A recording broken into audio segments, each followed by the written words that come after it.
Hi, Matt Noyes, Weekend Insights for you. Recorded on a Friday, but designed to carry you through the weekend. We've got a lot that we're going to talk about, not just with the weekend, but all the way out to Thanksgiving. Rain showers lingering for some of us here, accumulating mountain snow. We'll look at how much we get in the summits, as well as just overall. A gusty weekend wind. We'll talk about that, and the Thanksgiving storm chance. How's that shaping up? You've got it all coming up right now. Let's go ahead and dive in and show you what's going on. Last 24 hours, much needed precipitation here in the Northeast. Total rainfall amounts impressive, over 2 inches of rain in some parts of western New England and over an inch of rain for many of us. The farther north and east you go, the less rain you saw, and the farther west you go, the more snow. Look at this pretty broad swath of at least a couple of inches of snow, although in upstate New York and the twin tiers of New York and Pennsylvania, some of the elevated locations picking up over a foot of accumulation. Significant heavy wet snow that came down.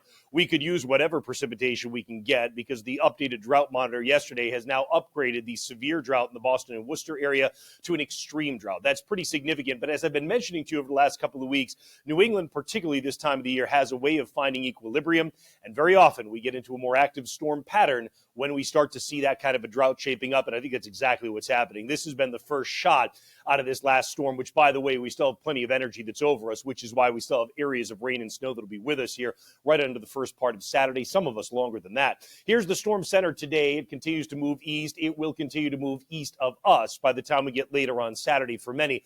Notice there's another storm coming into the Pacific Northwest, so there's more energy feeding into the overall kind of pattern in the United States, and that's why I say, look, we're getting into a more active pattern. There's no getting out of that, so that's good. We could use it, right? So here's what's going on. Saturday morning, it's still raining. Yeah, across a lot of central and eastern New England. The farther north and west you go, we do flip to snow during the overnight tonight. Expect to wake up to some wet snow coming down in northern and western New England. The mountains will get the most, and we'll dive into that here in just a moment. By midday Saturday, still a couple of showers on the coastal plain when you get into eastern New England.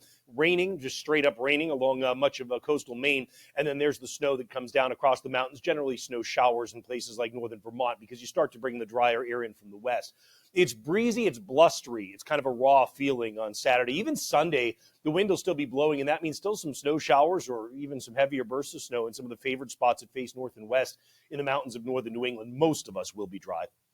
And then Monday, you get a little break in the action before the next system comes along Tuesday, and that reintroduces a chance of showers into the forecast. So total precipitation still to come from this Friday morning recording through the next 48 hours, still another inch or close to it, maybe not quite, across parts of eastern New England. So it really drags on, right? You get the rain that fills back in for a Friday night. Danielle told you about that in the 24-hour forecast in Noyes' notes, and 1 degree outside today. And then you get that flip to snow that I'm telling you about. It's going to happen so that when you look at the overall weekend snow, all right, it's not a lot. The higher terrain in northwest Connecticut, western Mass, picking up probably somewhere around a coating to an inch, too, when you get into some of the higher spots. And then the farther north you come, though, the more significant it is, right? Some of the higher summits, when you get across Vermont, may pick up over 6 inches of snow, and that's the case all the way up through Stowe and Jay. And we're going to look at the summit snow prediction here in just a minute. But for now, notice that if you're in lower elevations, you get a lot less, and that includes the upper valley. And then when you get into the Whites, you pick up more. And same thing when you get into northern Coos County, you pick up more. You may be able to get several inches across places like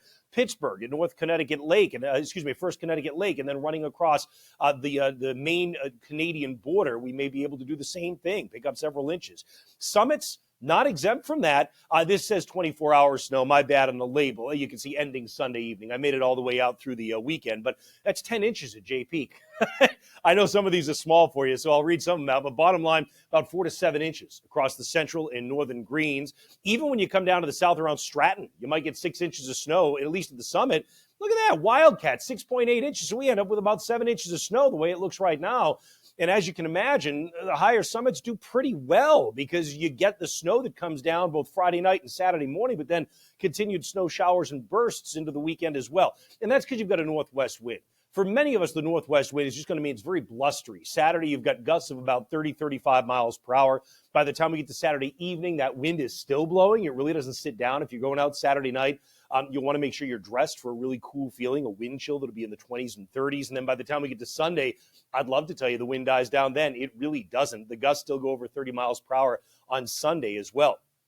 So this brings us to the question of next week. What's going to happen next week? There's been talk of it. Remember, Danielle and I did what it was in the photo segment. I don't know if you saw it. And we talked about how folks were talking about, a blizzard on Thanksgiving from 3 weeks out. And I said, you can't do that.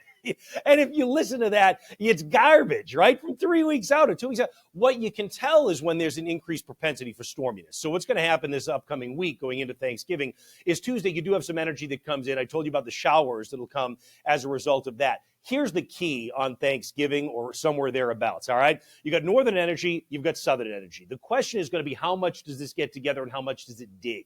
So you got a few possibilities with it. One is that it comes through kind of disorganized. If it does that, you get mixed showers that come by on Thanksgiving Day, Thanksgiving night, maybe something left over Friday. It's a quicker solution.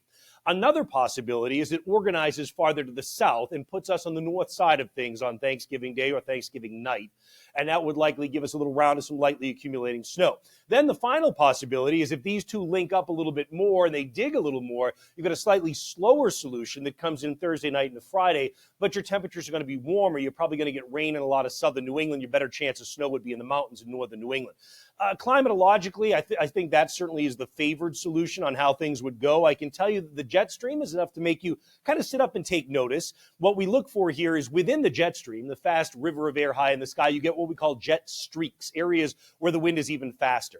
And we see that near New England and also down south by the time we get to Thanksgiving or the day after Thanksgiving.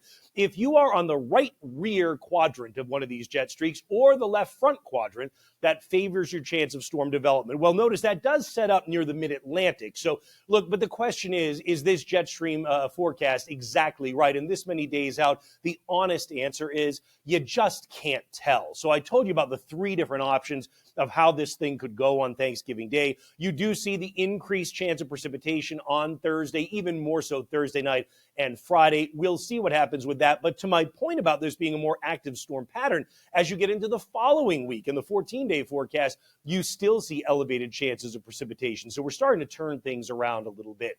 All right, in terms of the day-by-day stuff, as we get through Saturday, again, that blustery, raw feeling, the showers, the rain around in the morning, the change to snow that happens tonight and Saturday in northern New England. Saturday night, that blustery feeling continues with lows in the 30s.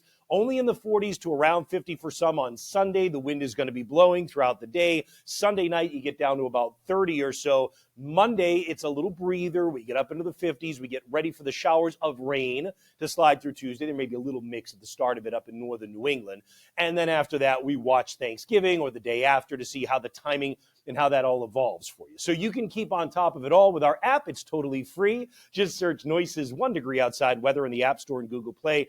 And remember, if you'd like to get some winter gear, would be so happy if you're able to get 1 degree outside winter gear. It's swag.onedegreeoutside.com.